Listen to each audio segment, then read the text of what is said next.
Read the following sentence. Choose the correct type of sentence. May I borrow your umbrella? Lend him your pen.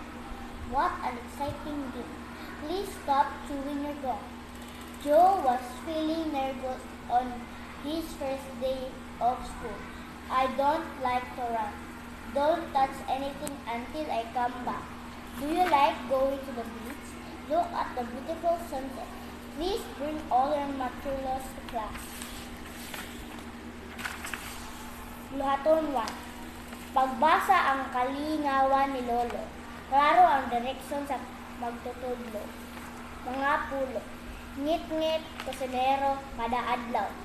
Kalibutan, naglupad, kamiseta. Presko, pamilya, halapan. Kalabasa, trapo, sinelas. Guwapo, gwapa, magulang, kompleto. Magtutudlo, nagkanta, ginikanan, hawla, naghilang.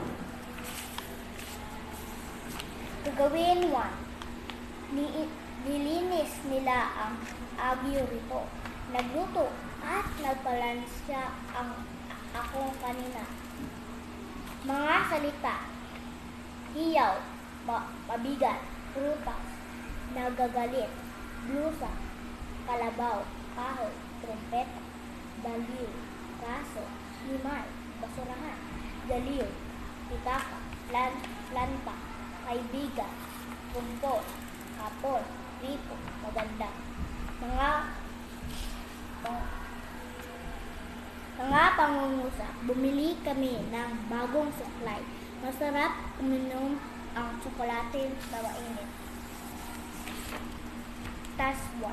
Bed, map, heat, cup, dog, net, can, tin, sandbox.